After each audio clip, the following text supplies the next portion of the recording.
انسان کی زندگی میں جو چیزیں اسے بہت زیادہ نقصان دیتی ہیں اور بہت پیچھے چھوڑ دیتی ہیں، دنیاوی معاملات سے لے کر روحانی، اخلاقی، قلبی اور قرب الہی کے معاملات تک کو جو چیزیں نقصان پہنچاتی ہیں، ان میں ایک بڑی چیز غفلت ہے۔ ایک لفظ ہوتا ہے جو ہمیں اکثر سننے کو ملتا ہے کہ آپ کی توجہ نہیں ہے۔ یہ ڈھیر سارے لوگوں کا مطالبہ ہوتا ہے، اہل خانہ بھی مطالبہ کرتے ہیں، کئی موقع پر والدین بھی مطالبہ کرتے ہیں، غرباء بھی مطالبہ کرتے ہیں کہ امیروں کی ہماری طرف توجہ نہیں ہے۔ اور یہ بڑی لازمی سی بات ہے کہ کسی چیز پر جب توجہ رہتی ہے تو وہ چیز بہتر ہو جاتی ہے، اور جب عدم توجہی کا لوگ مظاہرہ کرتے ہیں تو وہ معاملہ خراب ہو جاتا ہے۔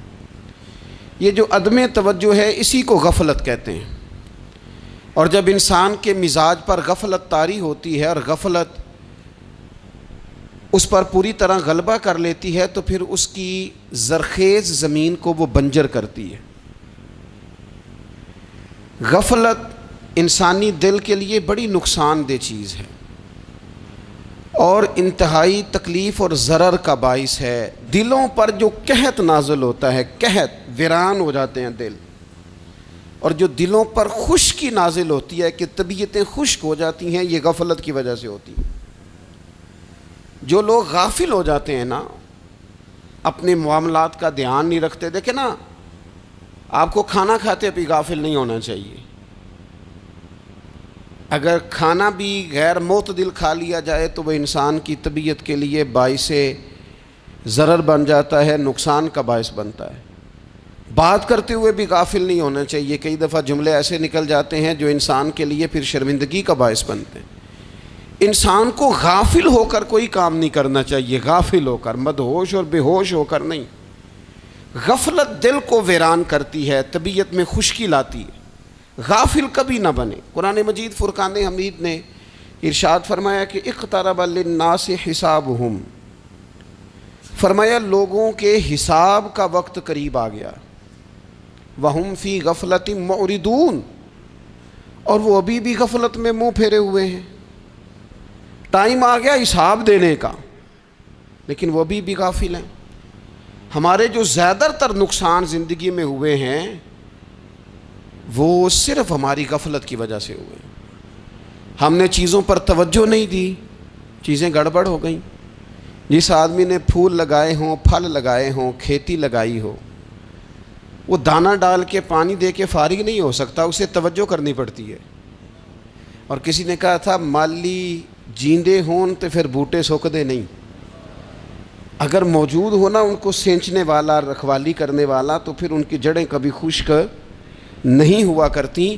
ہماری جو غفلتیں ہیں یہ بڑی ضرر کا باعث ہیں، نقصان کا باعث، اور مجبوری معاف ہوتی ہے، غفلت معاف نہیں ہوتی۔ اسکول میں پڑھتے تھے، مدرسے میں پڑھتے تھے، تو ایک مجبوری ہو گئی جی، خدا نخواستہ گھر میں کوئی پریشانی ہو گئی تو اساتذہ اس پر سزا نہیں دیتے۔ کوئی خوشی کا موقع ہے گھر میں، فیملی میں کسی کی شادی ہے، اساتذہ اس پر سزا نہیں دیتے۔ لیکن اگر کبھی پتہ چلتا تھا نا کہ یہ گھر سے تو آیا تھا لیکن مدرسے نہیں آیا، یہ اسکول نہیں آیا، رستے میں غافل ہو گیا، تو یہ بات خوفناک تھی۔ یہ قابل سزا جرم تھا کہ تو غافل ہو گیا اپنی پڑھائی سے، تو گھر سے آیا اور یہاں نہیں آیا۔ غفلت قابل سزا ہوتی ہے، مجبوری کی معافی ہوتی ہے۔ ہمارا آج کل جو مسئلہ ہے وہ غفلت کا ہے۔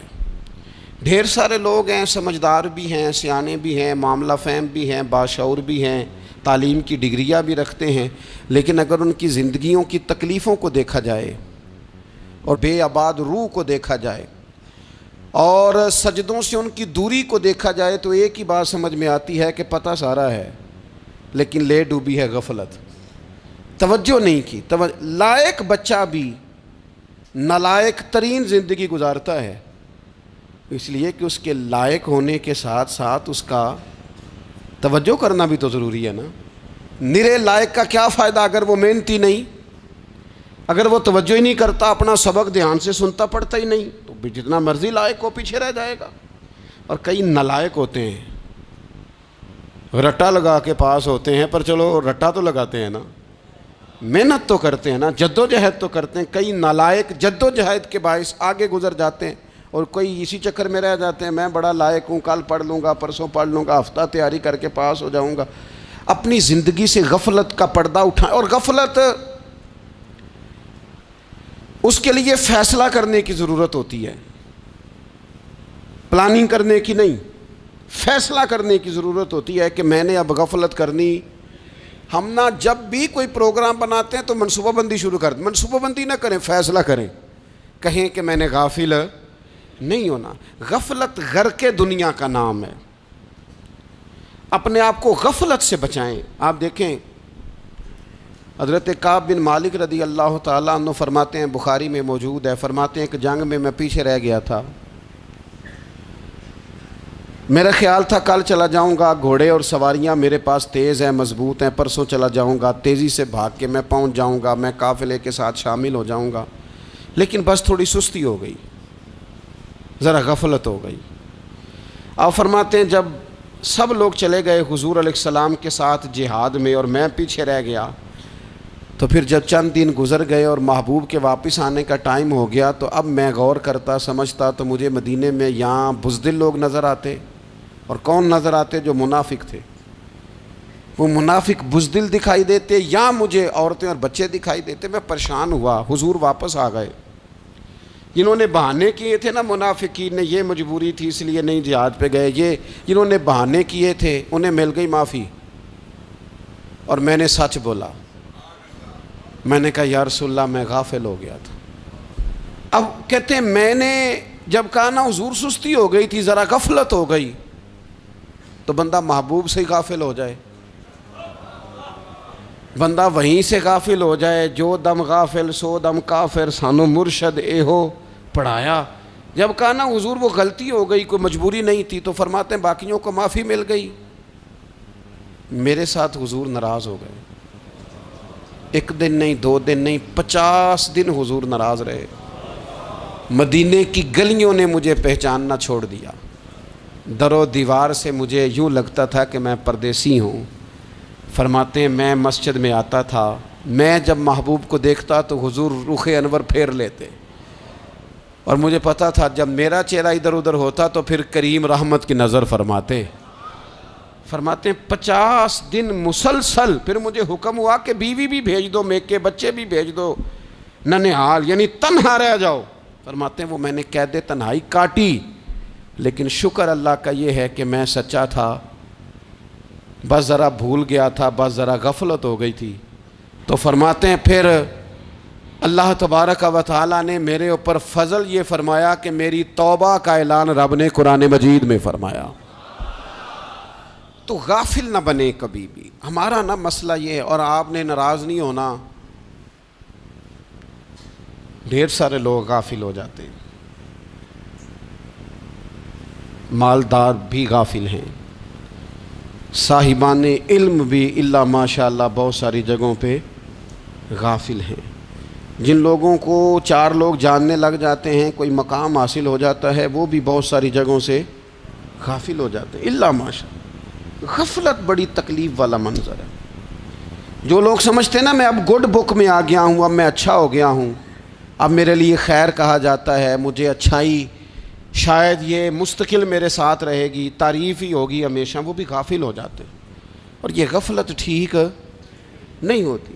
وجہ دیکھنی چاہیے کس وجہ سے انسان کو وقار مل رہا ہے، عزت مل رہی۔ اپنی زندگی سے غفلت کو اتار پھینکیں۔ تھوڑی دیر کی تو غفلت ہوتی ہے، لمبی تو نہیں۔ 2 منٹ کے لیے صرف اس نے ڈرائیونگ کرتے ہوئے چہرہ موبائل کی طرف کیا تھا، 2 ہی تو منٹ لگے تھے۔ لمحوں نے خطا کی تھی، صدیوں نے سزا پائی۔ لمحوں نے خطا کی تھی، صدیوں نے سزا پائی۔ ایک لمحے کے لیے غافل ہوئے تھے اور صدیاں، نسلیں روتی رہ گئیں پیچھے۔ بچے تڑپتے رہ گئے، اہل خانہ پریشان رہ گئے، ماں باپ ساری زندگی روتے رہے، لیکن یہ 2 منٹ کے لیے یہ غفلت جو ہے یہ بڑی تکلیف والا معاملہ. اپنی زندگی سے غفلت کو اتارنا ہے، غافل نہیں بننا، ہر وقت توجہ اور ساری باتوں پہ توجہ. بعض اوقات لوگ ایک طرف توجہ کر کے ایک طرف سے غافل ہو جاتے ہیں. نہ، توجہ ہمہ پہلو رکھنی ہے. ہمارے ذمے جتنے بھی حقوق ہیں ان سب پر توجہ، ہر چیز کا خیال.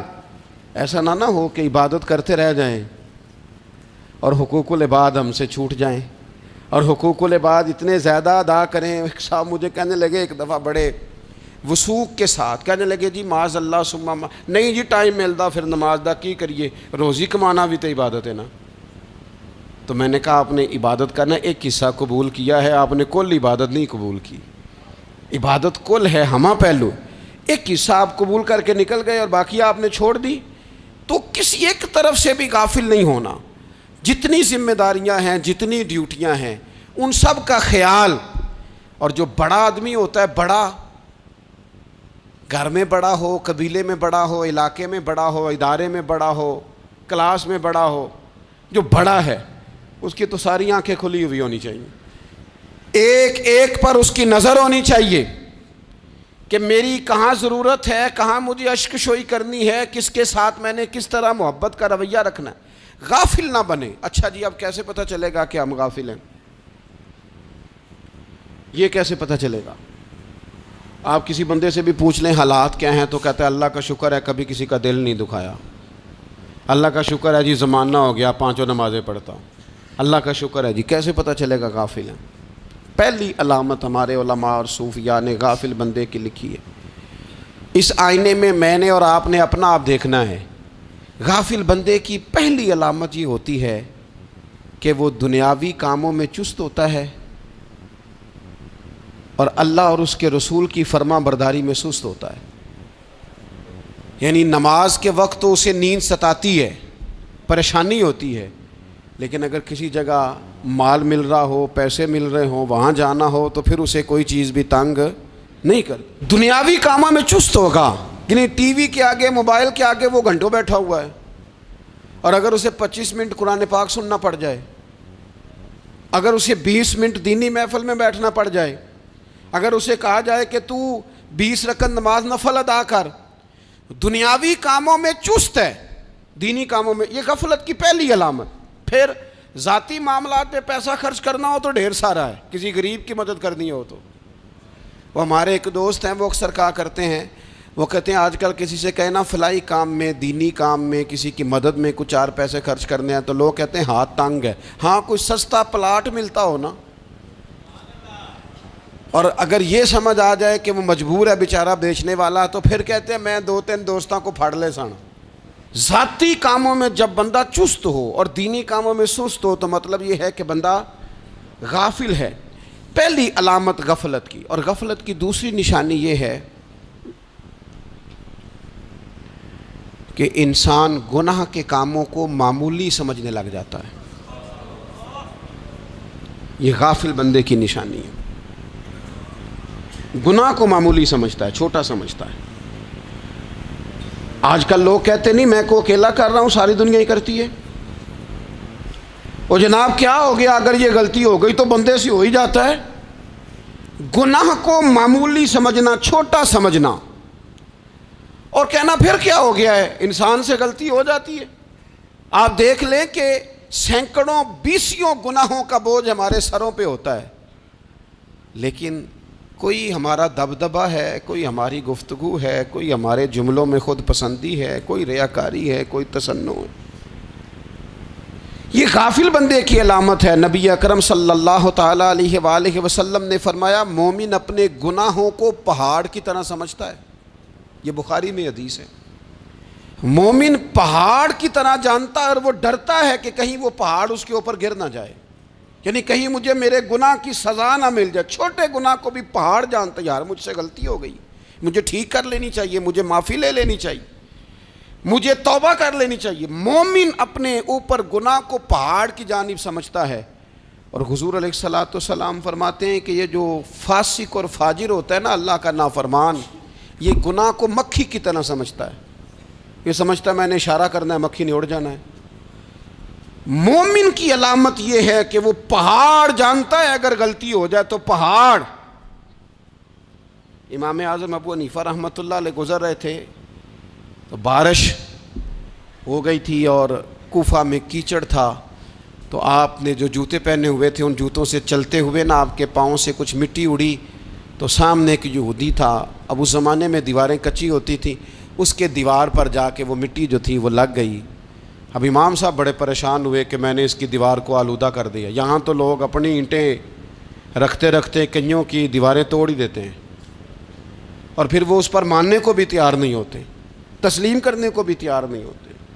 وہ کہتے ہیں پھر کیا ہو گیا، اب ہمارا یہاں گھر ہے تو ہم نے ٹرالی منگوانی نہیں تھی، ہمارا حق بنتا تھا۔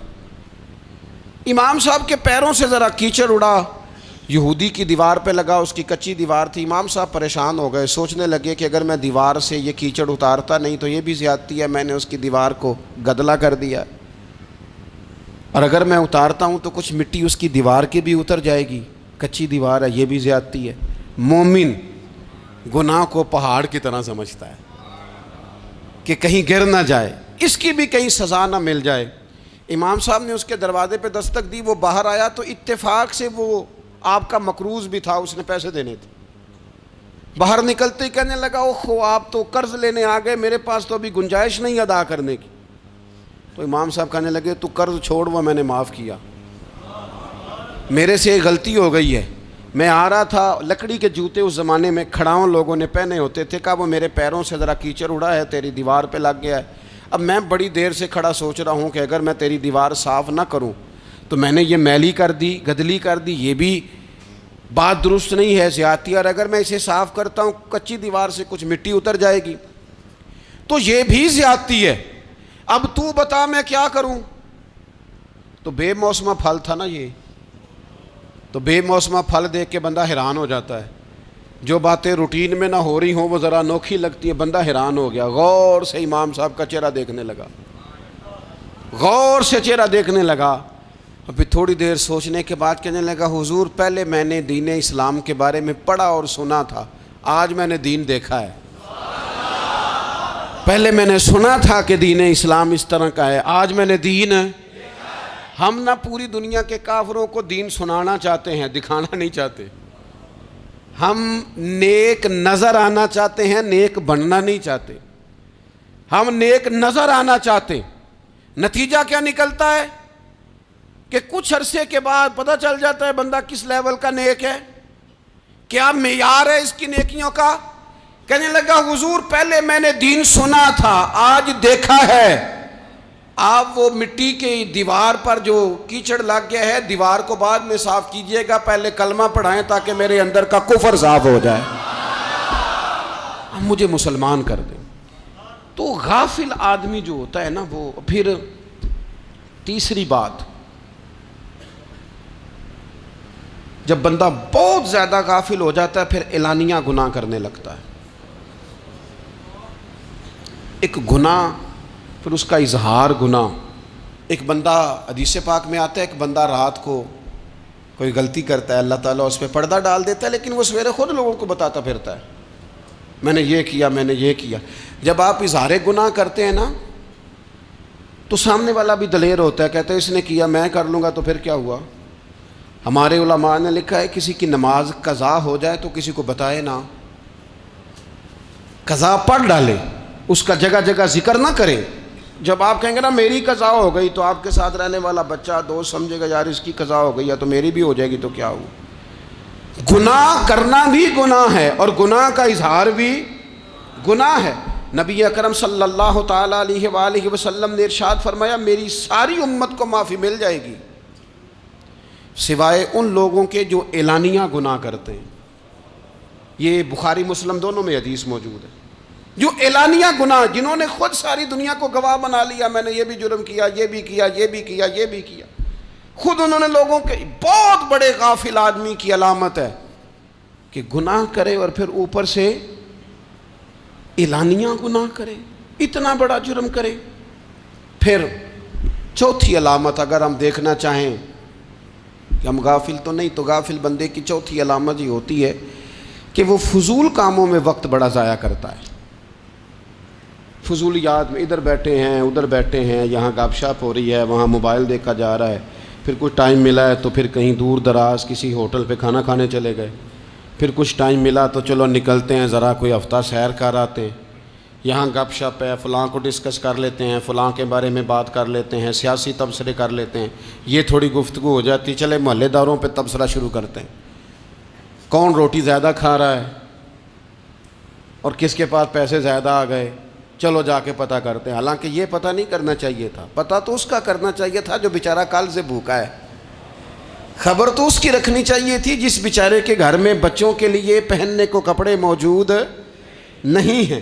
اس پر تبصرہ یہ کرتے ہیں کہ یہ محنت کیوں نہیں کرتے, اور اگر کسی پر اللہ عطا کر دے پھر حساب ضرور لگاتے ہیں کہ ذرا معلومات کرو یہ اتنی جلدی آگے کیسے نکل گئے. غافل بندے کی علامت ہے وقت کا ضائع کرنا اور فضول کاموں میں ضائع کرنا اور بلا وجہ ضائع, اور ایسے سوالات کرنا جن کی ضرورت ہی کوئی نہیں, بالکل ضرورت ہی نہیں, کوئی مطلب ہی نہیں, لیکن ہم لوگ وقت ضائع. یہ غفلت کی علامت. غفلت اللہ والوں کی علامت کیا تھی؟ ایک بات انہوں نے زندگی میں لے لی, سیکھ لی, پھر ساری زندگی اسی پہ گزار دی. ان کا ارادہ تھا نا کشکول سیدھا کیا. کچھ لوگ ساری زندگی لیکچر قبول لے کے سن کے پھر بھی سمجھنے کو تیار. یہ غافل دل کی علامت ہے. اس لیے نبی پاک صلی اللہ تعالیٰ علیہ وسلم نے فرمایا دو نعمتیں ایسی ہیں جن میں اکثر لوگ غفلت میں ہیں, ایک صحت اور دوسری فراغت. لوگ بلا وجہ وقت ضائع کرتے ہیں. اللہ نے صحت دی ہے, کسی خیر کے کام میں لگائیں.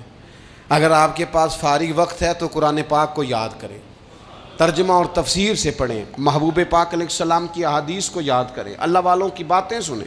وقت ملے تو عبادات میں لگائیں, نوافل میں لگائیں, تلاوت میں لگائیں, ذکر اذکار میں لگائیں, اور پھر اللہ مزید توفیق عطا کرے تو کسی کے بھلے میں وقت لگائیں. گلی سے کوئی کانٹا اٹھائیں, کوئی روڑا اٹھائیں, کوئی کسی کی مدد کریں. لیکن یہ غافل ہونے کی علامت ہے کہ اپنے وقت کو ضائع کرنا. اور پھر اسی طرح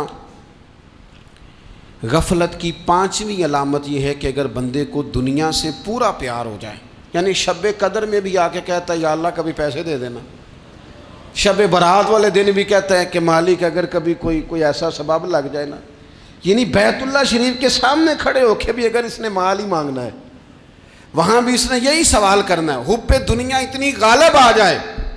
تو یہ غافل ہونے کی علامت. دنیا ضرورت ہے, مقصد نہیں ہے. دنیا کی حاجت ہے, مقصد نہیں ہے. یہ مقصود نہیں. اور جب لوگ فقط دنیا کے مال کو, دولت کو, نبی پاک علیہ السلام نے فرمایا وہ لعنتی ہے جو درہم اور دینار کا بندہ بن گیا ہے, پیسوں کا بندہ بن گیا ہے. مل جائے تو خوش ہوتا ہے, نہ ملے تو تکلیف میں آ جاتا ہے. یہ غافل بندے کی علامت. مومن تو وہ ہوتا ہے کہ دولت رزق حلال ضرور کماتا ہے تاکہ کسی کے آگے ہاتھ نہ پھیلانا پڑے, کوشش ضرور کرتا ہے, پر دنیا کو جیب میں جگہ دیتا ہے, دل میں نہیں دیتا. اس کی جگہ جہاں ہے اسے وہاں رکھتا ہے, اسے دل میں جگہ. دل تو ایک ہے, اس میں رب و رسول کو بسائیں گے یا کسی اور کو بسائیں گے. تو حب دنیا یہ غافل ہونے کی بہت بڑی علامت ہے. پھر اسی طرح جو بندہ رب کریم کو جانتا نہیں نا وہ بھی غافل ہو جاتا ہے. ایک تو جو یہ نہیں نہ جانتا کہ رب کریم سزا دے گا, مجھے دیکھ رہا ہے, اسے نہ اونگ آتی ہے نہ نیند آتی ہے, جو اس کی معرفت نہیں رکھتا کہ میرا رب ہر وقت مجھے دیکھ رہا ہے, وہ بھی غافل ہو جاتا ہے. جسے پتہ ہونا کہ مجھے دیکھ رہا ہے وہ غافل نہیں ہوتا. اور جو یہ سمجھ لیتا ہے نا کہ شاید معاذ اللہ ثم اس یقین کو پکا نہیں کرتا, وہ غافل ہو جاتا ہے. اور ایک جو یہ نہیں نہ جانتا کہ رب مہربان کتنا ہے وہ بھی غافل ہو جاتا ہے. مجھے بتائیے سب سے زیادہ تو بندہ اس کے دروازے پہ جاتا ہے نا جو سب سے زیادہ مہربانی کرنے والا ہو, اس دروازے سے بندہ اٹھتا ہی نہیں. تو جس کو یہ یقین ہو جائے نا سب سے زیادہ کرم فرمانے والی ذات اللہ رسول کی ہے, وہ کبھی رب رسول سے غافل نہیں ہوتا. وہ کبھی اللہ رسول کا دروازہ چھوڑ کے نہیں جاتا، وہ کبھی کسی اور جگہ جا کے پناہ تلاش نہیں کرتا۔ جسے پتہ چل جائے نا وہ کریم کتنا ہے، مہربان کتنا ہے۔ ملا رومی رحمت اللہ علیہ فرماتے ہیں بہت بڑا مجرم تھا ایک بندہ، بہت بڑا گناہگار تھا، بت کو پوجتا تھا، تھک گیا ساری رات بت کے سامنے کھڑا تھا، معاذ اللہ یا صنم یا صنم یا صنم کہتے، تھک گیا، نیند آ گئی، اونگ آ گئی۔ جب پوری طرح نیند آ گئی اور دماغ پہ نیند قبضہ کرنے لگی تو اس کے منہ سے نکل گیا، صنم صنم کہہ رہا تھا نا، نکل گیا یا صمد، او بے نیاز مالک۔ رب کریم نے فرشتوں سے فرمایا دوڑ کے جاؤ، جو کہتا ہے اسے دے دو۔ فرشتے کہنے لگے مالک وہ تو بت کو پکار رہا تھا، اس نے تو غلطی سے نام لیا ہے۔ فرمایا مجھے نہیں پتا، لیکن دیکھو نا اس نے مجھے پکارا تو ہے نا، کتنی دیر سے جھوٹے کو پکار رہا تھا، اس کا معاملہ حل نہیں ہوا۔ اب اگر سچے کو پکارنے پہ بھی حل نہ ہوا تو فرق کیا رہ جائے گا؟ دے دو جو مانگتا ہے، دے دو۔ میرے دوست گھر پتہ چل جائے وہ کریم کتنا ہے، وہ مہربان کتنا ہے۔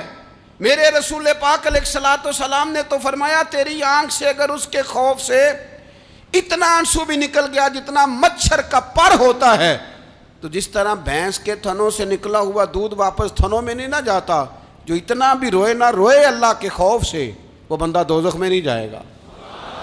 تھوڑی دیر کے لیے ڈر جائے اپنے رب سے، آئے تو صحیح۔ عدم معرفت غفلت پیدا کرتی ہے، تو آ تو صحیح، وہ تو کریم ہی بڑا ہے، وہ تو مہربان ہی بڑا ہے۔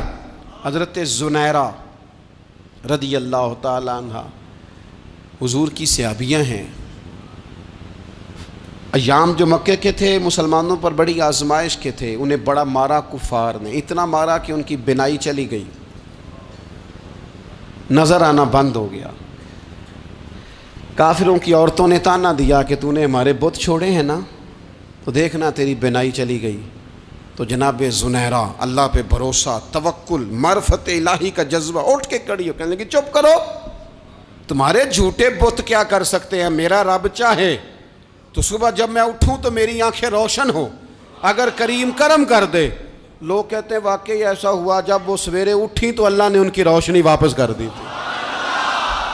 تجھے پتہ چل جانا وہ مہربان کتنا ہے۔ وہ ایک بزرگ تھے تو ان سے کسی نے کہہ دیا کہ اگر آپ کا حساب آپ کے ماں باپ کے ذمہ ہو جائے تو پھر کیسا، پوچھنے کے لیے قیامت میں اگر ماں باپ حساب لیں تو پھر کیسا۔ تو بڑے سیانے لوگ تھے جو دل والے تھے، کہنے لگے نہیں، رب کریم ہی ٹھیک ہے، اس لیے کہ وہ ماں باپ سے کہیں بڑھ کر پیار کرنے والا ہے۔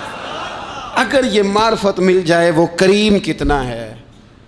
اور جب بندہ پوری طرح اس کی بارگاہ میں آ کے تڑپ جاتا ہے نا، مولا میں جاؤں کدھر، تیرا دروازہ چھوڑ کے جاؤں کدھر۔ اقبال کہتے ہیں وہ ایک سجدہ جسے تو گراں سمجھتا ہے، 1000 سجدوں سے دیتا ہے آدمی کو نجات۔ تجھے جگہ جگہ جھکنا نہیں پڑے گا اگر تو صحیح معنوں میں اپنے رب کی بارگاہ میں جھک جائے۔ تو میرے عزیز کوشش کریں کہ اس کی معرفت، اس کا کرم، اس کی عطا اور اللہ تبارک و تعالیٰ کے حاضر و ناظر ہونے پر عین الیقین، حق الیقین حاصل کریں۔ اور پھر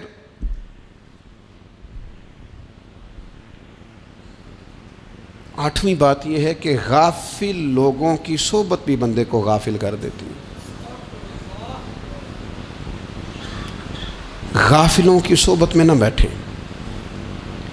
ان کی صحبت میں بیٹھیں جن کے پاس بیٹھنے سے دل میں رب رسول کی محبت پیدا ہوتی ہے۔ غافلوں سے بچیں۔ چنگیاں دے لڑ لگی ساں تے چولی چ پھل پئے، تے جدوں میں پیڑیاں دے سنگ رل گئی تے میرے اگلے بھی ڈول گئے۔ برے آدمی کی صحبت بندے کو غافل کر دیتی۔ غافلوں کی صحبت میں کبھی نہ بیٹھیں، کبھی نہیں۔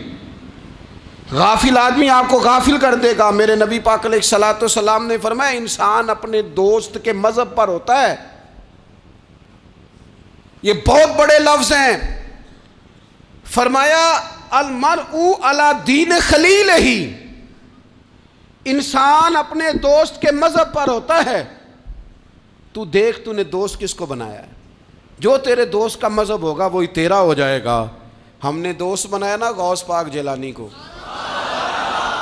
ہم نے یاری لگائی ہے نا داتا علی اجمیری سے، ہماری نسبت ہے نا معین الدین اجمیری سے، ہمارا تعلق ہے نا بہاؤالدین زکریہ ملتانی سے، ہمارا رشتہ ہے نا حضرت مجدد الفسانی سے، ہم ماننے والے ہیں نا اعلیٰ حضرت بریلوی کے، ہمارا تعلق ہے کبھی جماعت علی سے کبھی مہر علی سے، ہمارا ان سے تعلق ہے تو صبح شام ہماری زبان پہ رہتا ہے بالغ العلا بکمالہ کشف الدجی بجمالہ حسنت جمیع خصالہ صلو علیہ وآلہ۔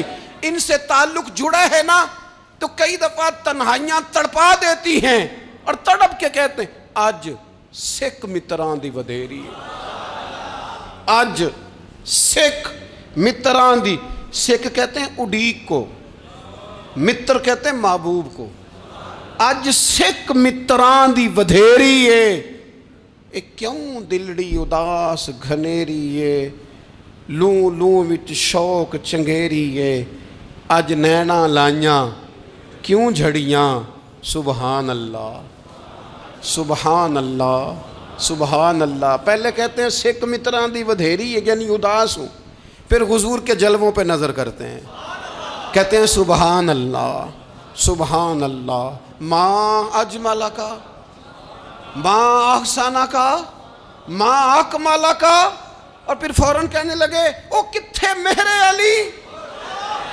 او کتھے مہر علی، کتھے مہر علی تے کتھے تیری سنا، اب ویکھو مشتاق اکھیں کتھے جاڑیاں، بلغ العلا بے کمال کشف الدجی بے، اور میرے اعلیٰ حضرت کہنے لگے سرور کہوں کہ مالک و مولا کہوں، باغ خلیل کا گلے زیبا کہوں تجھے، تیرے تو وصف عیب تناہی سے ہیں بری، حیران ہوں میرے شاہ میں کیا کیا کہوں تجھے۔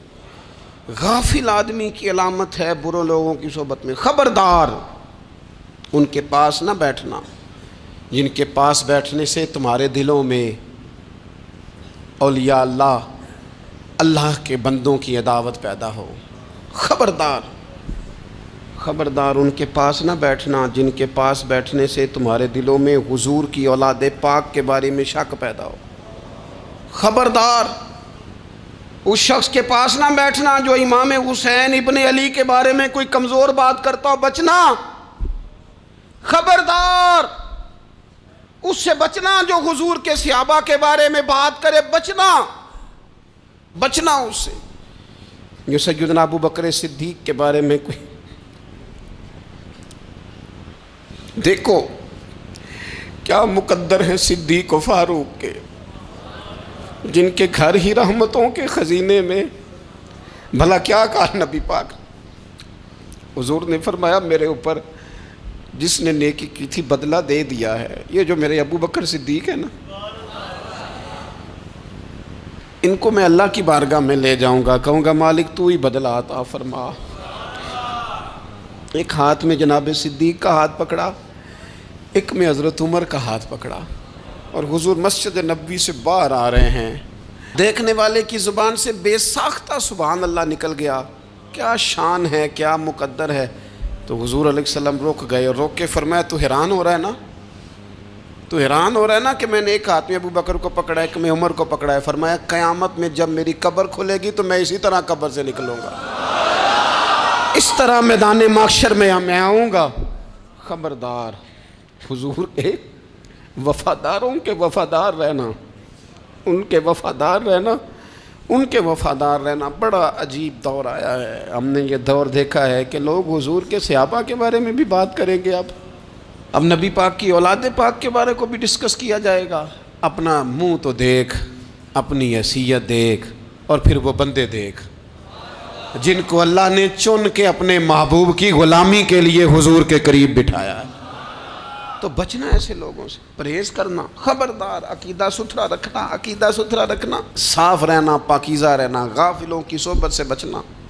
بڑا ڈرتے ہیں اللہ سے، دعائیں مانگتے ہیں یا اللہ نسلوں میں بھی وہی بندے پیدا فرما جو عقیدے پکے رکھنے والے ہیں، وہ بندے پیدا فرما ہماری نسلوں میں۔ ایک وہ بندہ بھی غافل ہو جاتا ہے جو امیدیں لمبی لگا لیتا ہے، جن کے منصوبوں میں دولت بھی ہوتی ہے، گھر بھی ہوتا ہے، اولاد کا بڑا ہونا بھی ہوتا ہے، پوتے پوتیاں نواسے نواسیاں دیکھنا بھی ہوتا ہے، یہاں بھی گھر وہاں بھی گھر، یہ سیر، یہ سارا کچھ ہوتا ہے، لیکن رب کی بارگاہ میں پیش ہونا جن کے پیش نظر نہیں ہوتا۔ لمبی امیدیں۔ حضرت مولا علی شیر خدا فرمایا کرتے تھے، میں تم پر دو باتوں کا خوف کھاتا ہوں، جو ڈر آتا ہے، ایک یہ کہ تم خواہش کی پیروی کرو گے، جو نفس کی خواہش ہوگی اس کے پیچھے لگ جاؤ گے، اور ایک کہ تم لمبی لمبی امیدیں باندھو گے، اتنے سال جینا ہے، اتنے 100 سال جینا، یہ کرنا ہے وہ کرنا ہے۔ منصوبہ بندی کریں مستقبل کے لیے، وہ بری نہیں، لیکن تیاری رکھیں، تیاری رکھیں، اس بات کا بھی خیال رکھیں کہ اللہ کی بارگاہ میں حاضر ہونا۔ یہ غفلت کی چیزیں ہیں جو بندے کو غافل کر دیتی ہیں۔ جو لوگ اللہ کا ذکر نہیں کرتے وہ بھی غافل ہو جاتے ہیں، اور جو فضول باتیں زیادہ کرتے ہیں نا، ہنستے زیادہ ہیں۔ فَلْيَضْحَكُوا قَلِيلًا وَلْيَبْكُوا كَثِيرًا، قرآن کہتا ہے زیادہ رویا کرو، کم ہنسا کرو۔ نبی پاک علیہ الصلوۃ والسلام سے پوچھا تھا حضرت عقبہ بن عامر نے کہ یا رسول اللہ نجات کس چیز میں ہے؟ تو نبی پاک علیہ الصلوۃ والسلام نے فرمایا ایک تو اپنی زبان قابو میں رکھو، دوسرا فرمایا اپنے گھر میں ٹھہرے رہو، تمہارا گھر تمہارے لیے کافی ہو، فضول نہ نکلو گھر سے، اور تیسرا فرمایا اپنی خطاؤں پہ رویا کرو۔ کثرت کلام اور فضول کلام اور بلا وجہ یہ بندے کو غافل کرتا ہے، دل کو سخت کرتا ہے۔ یہ چند چیزیں ہیں جو انسان کو غفلت میں ڈالتی ہیں۔ اپنے آپ کو ان چیزوں سے بچائیں اور غفلت کو توڑیں۔ آپ کے ذمے، میرے ذمے جو حقوق العباد ہیں ان کا پتہ کریں، جو اللہ رسول کے حقوق ہیں ان کی خبر دیکھیں، ہماری جو ذمہ داریاں ہیں ہم کس طرح انجام دے رہے ہیں اس پر توجہ کریں، اپنے معاملات کو ٹھیک کریں۔ ہم انسان ہیں، کوتاہیاں تو رہ جائیں گی، لیکن جب کوشش کریں گے تو پھر رب تعالیٰ مدد بھی فرمائے گا۔ ایک بات اور کرنی ہے، ایک تو میں نے عرض کیا غفلت کو توڑنا، ایک دوسری بات قرآن مجید کا ایک سبق اور، جب غفلت توڑنی ہے تو پھر لازمی طور پر ایک کام کرنا پڑے گا۔ میں نے یہ عرض کیا تھا کہ پلاننگ نہیں کرنی، فیصلہ کرنا ہے۔ تو فیصلہ کرنا ہے تو کرنا کیا ہے؟ پھر قرآن حکیم نے سورہ بقرہ میں کہا فاستبقوا الخیرات، یعنی تم نیکیوں کی طرف دوڑو، جلدی جلدی نیکیاں کرو، فٹافٹ، دیر نہ کرو۔ فٹافٹ سے مراد یہ نہیں کہ نیکی جلدی جلدی کر جاؤ، یعنی ٹال مٹول نہ کرو خیر کے کام میں، کل کریں گے، پرسوں کریں گے، عمرہ کر رہے ہیں پھر نیکی ہیں، حج کر رہے ہیں پھر نیکی ہیں، بچے بیال ہوں پھر میں نیک ہوں، یہ تھوڑا سا یہ کام ٹال مٹ۔ فاستبقوا الخیرات، نیکیوں کی طرف دوڑو، جلدی کرو، بھاگو۔ نبی پاک صلی اللہ تعالیٰ علیہ وسلم نے فرمایا 5 چیزوں کو 5 چیزوں سے پہلے غنیمت جانو۔ حضور علیہ الصلوۃ والسلام فرمانے لگے ایک تو تم جوانی کو نہ بڑھاپا آنے سے پہلے پہلے غنیمت سمجھ لو۔ نبی کریم صلی اللہ تعالیٰ علیہ وآلہ وسلم ارشاد فرمانے لگے کہ اپنی صحت کو غنیمت جان لو، بیماری آنے سے پہلے پہلے۔ پھر حضور علیہ الصلوۃ والسلام فرمانے لگے اگر اللہ نے تمہیں مال دیا ہے، وسعت دی ہے، تو نیکی کر لو، خرچ کر لو اللہ کے راستے میں، خدا نہ خواستہ تم پر غریبی آ جائے۔ اور پھر حضور سید عالم صلی اللہ تعالیٰ علیہ وسلم فرمانے لگے اگر تمہیں اللہ نے کچھ فراغت دی ہے، بہت زیادہ مصروف نہیں ہو، تو غنیمت جان لو، جلدی سے نیکی کر لو قبل اس کے کہ تم مشغول ہو جاؤ۔ اور 5ویں بات حضور نے بیان کی، فرمایا زندگی کو غنیمت جانو، موت آنے سے پہلے پہلے جلدی سے نیکی کر لو۔ نیکی کے لیے ساری زندگی منصوبہ بندی نہ کرتے رہو، نیکی کے لیے دیکھو نا، ہماری زندگی میں یہاں دنیا میں رہ کے چند منٹوں میں وہ نیکی کی جا سکتی ہے جو قیامت کے بعد صدیوں کا ہمارا فائدہ کرے گی، صدیوں کا فائدہ کرے۔ کرتے نہیں، پلاننگ کر رہے ہیں، منصوبہ بندی کر رہے ہیں، بس تیاری کر رہے ہیں، بس حضرت آپ دعا کر دیں، اللہ تعالیٰ دعائیں بھی قبول فرمانے والا ہے، لیکن جو نیکی نصیب ہوتی ہے اسے جلدی سے کر گزریں، اسے فٹافٹ کریں۔ میں ایک گاؤں میں گیا، اب تو خیر وہ دور نہیں رہا، یہ 10-15 سال 20 سال پہلے نا جو نوجوانوں کی مصروفیات ہوتی تھیں ان میں سے ایک مصروفیت یہ ہوتی تھی کہ گندم لے کے چکی پہ جانا ہے، آٹا پسوا کے لانا ہے۔ یہ ایک بڑی، چونکہ سبھی گھروں کے اندر سال کے لیے گندم سٹاک کر لی جاتی تھی، تو گندم لے کے جانا یہ ایک ڈیوٹی ہوتی تھی۔ ایک نوجوان ایک گاؤں میں، اس کی مجھے تعریف سننے کو ملی، تو ایک بوڑھی اماں کہنے لگی یہ تو بڑا نصیباں والا ہے، سارے دا آٹا پیا لے ہوندا ہے۔ اور آتے جاتے پوچھ لیتا ہے کہ اماں کوئی کہنے لگی میرے بچے باہر ہوتے ہیں، یہ مجھے دوائی بھی لا دیتا ہے شوگر کی، میں مریضہ ہوں۔ یعنی خیر جتنی ہو سکے، جتنی۔ میرے ایک سنگی ہیں تو سڑک پہ کوئی بندہ کھڑا ہوتا ہے نا، اللہ تعالیٰ انہیں سلامت رکھے، بندہ کھڑا ہوتا ہے تو کہتے ہیں میں اس سے پوچھ لیتا ہوں بابا جی کدھر جانا ہے، فلانی جگہ جانا ہے، تو کہتے ہیں میں موٹر سائیکل پہ بٹھا لیتا ہوں۔ بندہ دیکھ کے مجھے سمجھ آ جاتی ہے ضرورت مند ہے، کوئی چور نہیں، کوئی ڈاکو نہیں، ضرورت مند ہے۔ میں اسے منزل تک، نیکی جتنی میسر آئے، جس حد تک میسر آئے۔ کیا کہا ہمارے نبی پاک علیہ السلام نے؟ حضور نے ہم سے فرمایا کچھ نہ ہو سکے تو بات ہی مسکرا کے کر لینا، اس پر ہی اللہ صدقے کا ثواب عطا کرے۔ فاستبقوا الخیرات، جلدی سے نیکی کر لو، اپنے نامہ اعمال میں روز نیکیاں جمع کرو، کوئی نہ کوئی خیر کا کام روز کرو اور جلدی سے کرو۔ صحیح مسلم میں حدیث ہے، نبی پاک صلی اللہ تعالیٰ علیہ وسلم فرمانے لگے جلدی جلدی نیکی کے کام کر لو ان فتنوں سے پہلے جو اندھیری رات کے حصوں کی طرح فتنے ہوں گے۔ فرمایا اس وقت حال یہ ہوگا کہ آدمی صبح مومن ہوگا، شام کو کافر ہو جائے گا، شام کو مومن ہوگا تو صبح کافر ہو جائے گا۔ اور فرمایا لوگ دنیا کے بدلے اپنا دین تک بیچ ڈالیں گے۔ معاذ اللہ جھوٹی قسمیں نہیں کھائی جاتی، جھوٹا قرآن مجید نہیں لوگ اٹھا لیتے، لوگ دنیا کے لیے دین بیچ ڈالیں گے۔ اس سے پہلے جب فتنے اتنے زیادہ ہو جائیں، اس سے پہلے نیکی کر لو، کوئی خیر کا کام کر لو، جلدی سے کچھ ایسا کر لو۔ حضرت عقبہ بن حارث رضی اللہ تعالیٰ عنہ فرماتے ہیں یہ دیکھیں ہمارے نبی پاک علیہ السلام کی سیرت کیا ہے، حضور کا اسوہ کیا ہے، نبی پاک علیہ السلام ہماری تربیت کس طرح کرتے ہیں۔ حضرت عقبہ بن حارث رضی اللہ تعالیٰ عنہ کہتے ہیں ہم نے نبی پاک علیہ السلام کے ساتھ عصر کی نماز پڑھی، یہ صحیح بخاری میں موجود ہے۔ فرماتے حضور سلام پھیرتے ہی فوراً اٹھ کے گھر تشریف لے گئے۔ یہ ہمارے لیے انوکھی بات تھی، غیر متوقع تھی، پہلے کبھی ایسا ہوا نہیں۔ سلام پھیرا نماز کا، حضور جلدی سے تشریف لے گئے۔ اب ہم حیران تھے اور حیرت انگیز طور پر حیران تھے کہ کریم اتنی جلدی تشریف لے گئے۔ تھوڑی دیر ہوئی حضور واپس آ گئے تو محبوب پاک علیہ السلام فرمانے لگے گھر میں ایک چھوٹی سی ڈلی، ایک چھوٹا سا ٹکڑا سونے کا پڑا تھا، مال آیا تھا سارا صدقہ کر دیا، وہ تھوڑا سا پڑا تھا، اچانک مجھے یاد آیا وہ تو پڑا رہ گیا۔ تو حضور فرمانے لگے میں نے کہا کہیں ایسا نہ ہو جائے کہ ساری رات گزر جائے اور میرے گھر میں پڑا ہی رہ جائے، میں جلدی سے جا کے اسے خیرات کر دوں۔ میں نے خیرات کیا پھر میں واپس آ گیا ہوں۔ جلدی سے نیکی، جلدی سے نیکی کر لی جائے۔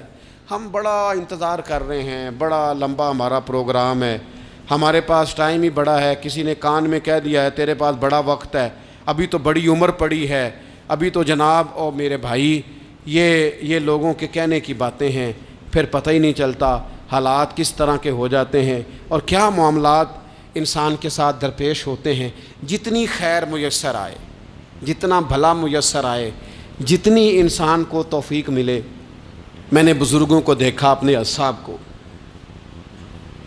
پہلے وہ خدام سے کہتے کہ میں سونے لگا ہوں اور پابند کرتے لوگوں کو کہ فلاں وقت، بزرگوں کو میں نے دیکھا اپنے، وہ پابند کرتے لوگوں کو کہ فلاں وقت میں موجود ہوں گا آنا، خود پابند فرماتے، اور پھر جب بیدار ہوتے تو سب سے پہلے خدام کو بلا کے پوچھتے کوئی مہمان تو نہیں آیا؟ وہ جناب آپ نے خود ہی تو پابند فرمایا فلاں دن آنا۔ کہنے لگے چل یار اگر کوئی آیا تو مجھے ملا لو، میری ملاقات کرا لو۔ کیوں؟ اس لیے کہ دور سے آیا ہے، مجھ سے ملنے آیا ہے، کوئی خیر کی بات سیکھنے آیا، چلو میرے نامہ اعمال میں کوئی نیکی جائے گی، کچھ نہ کچھ خیر جمع کر لی جائے، کچھ نہ کچھ ڈیوٹی کر لی جائے، کچھ کام کریں اور جلدی سے کریں۔ حضرت جابر ابن عبداللہ انصاری رضی اللہ تعالیٰ عنہ بیان کرتے ہیں، یہ بھی بخاری میں موجود ہے، کہتے ہیں ایک صحابی نبی پاک علیہ السلام کی بارگاہ میں حاضر ہوئے غزوہ احد کے موقع پر، اور حال ان کا یہ تھا کہ وہ کھجور کھا رہے تھے اور کھجور انہوں نے منہ میں رکھی ہوئی تھی۔ حضور کی بارگاہ میں حاضر ہوئے اور عرض کرنے لگے یا رسول اللہ صلی اللہ تعالیٰ علیہ وسلم اگر میں شہید کر دیا جاؤں تو کہاں جاؤں گا؟ حضور فرمانے لگے جنت میں۔ تو کہتے انہوں نے جو کھجور منہ کے اندر تھی وہ انہوں نے نگلی نہیں، اندر نہیں لے گئے، اس کو باہر نکالا اور دوڑ کے آگے بڑھے اور جنگ کرنی شروع کر دی۔ اور لڑتے لڑتے شہید ہو گئے۔ کیا سبق دیا انہوں نے؟ سبق یہ دیا کہ نیکی کرنے میں اتنی دیر بھی نہیں کرنی جتنی کھجور کھانے میں دیر لگتی ہے۔ جلدی سے نیکی کرنی ہے، فٹافٹ نیکی کرنی، اس کے اندر ٹال مٹول نہیں کرنا۔ اسی وقت انہوں نے کھجور باہر نکال دی، دوڑ کے انہوں نے حضرت انس بن نضر رضی اللہ تعالیٰ عنہ، حضرت انس بن مالک رضی اللہ تعالیٰ عنہ کے چچا ہیں، میدان احد میں نا، احد پہاڑ کے قریب کھڑے تھے، لوگوں سے کہہ رہے تھے جلدی جلدی ادھر آؤ، وہ جنت جو انسان کو انتقال کے بعد نصیب ہوگی اور قیامت کے بعد نصیب ہوگی، فرماتے تھے مجھے تو ابھی احد پہاڑ کے اندر سے جنت کی خوشبو آ بھی رہی ہے، لہذا جلدی سے آؤ، ادھر دوڑو، جہاد کرو، آؤ کفار سے لڑیں۔ تو نیکی میں دیر نہیں کرنی، جو نیکی میسر آتی ہے، جس کو میسر، ماں باپ میسر ہیں تو خدمت کر لیں، اہل خانہ ہیں تو حسن سلوک کر لیں، اللہ نے اولاد دی ہے تو اچھی تربیت کر لیں، دوست ہیں تو خیر خواہی کر لیں، اگر آپ کو اللہ رمضان عطا کرتا ہے تو زیادہ سے زیادہ اس کی عبادت کر لیں، اگر نظر ٹھیک ہے تو تلاوت زیادہ سے زیادہ کر لیں، زبان چلتی ہے تو رج رج کے مدینے والے محبوب پہ درود و سلام پڑھ لیں، اللہ تعالیٰ کا ذکر کر لیں، جلدی سے خیر جمع کریں، اپنے وقت کو ضائع نہ کریں۔ یہ آج کا سبق ہے۔ ایک تو ہم نے فیصلہ کرنا ہے کہ بس غفلت نہیں، اب غفلت، اب انشاءاللہ اللہ اللہ کرنی ہے، اب کوئی خیر کا کام کرنا ہے۔ میرے حضرت کا ایک جملہ کبھی نہیں بھولنا، فرمایا کرتے تھے زمین کے اوپر کام، نیچے جا کے آرام۔ یہ چھوڑ دیں اتنے گھنٹے سونا ہے تو یہ کرنا ہے تو میری نیند میں دخل کوئی نہ ڈالے، پھر سوتے ہی رہ جائیں گے، سوتے ہی رہ جائیں گے۔ زمین کے اوپر کام اور نیچے جا کے جاگنا ہے، جاگ لے افلاک کے سائے تلے، پھر حشر تک سوتا رہے گا خاک کے سائے تلے۔ اب جاگ لے افلاک کے سائے کے نیچے، جاگ، کھول آنکھیں، ہر وقت کا سونا، ہر وقت سونا، ہر وقت جو اپنے آرام کی فکر کرنا، اس سے نکل آئیں اور اچھا کھانا اور اچھا پہننا اور بس اپنی مرضی کی زندگی من چاہی جینا، اس سے باہر آئیں۔